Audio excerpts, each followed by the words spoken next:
আল্লাহ রব্বুল আলামিন বলল, তুমি কলেমার শেষ অংশ লেখনি কেন?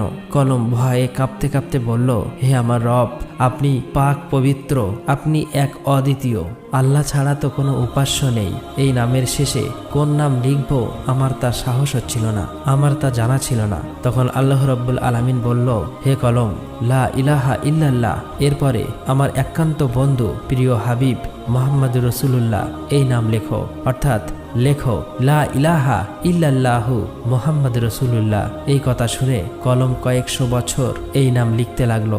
অতঃপর মহান রব্বুল আলামিন আর সে মুহাল্লার উপর বিশাল বিশাল স্তম্ভ সৃষ্টি করলেন এবং সেগুলি 7 তবক জমিন আসমানের ভিতর পুঁতে রাখলেন। তাফসীর কারকরা উল্লেখ করেছেন যে এক একটি স্তম্ভ থেকে আর এক স্তম্ভ দূরত্ব 700 বছরের পথ। তারপর আল্লাহ তাআলা আরশ সৃষ্টি করলেন এবং এই আরশ বহন করার জন্য সামান্য কয়েক মুহূর্তে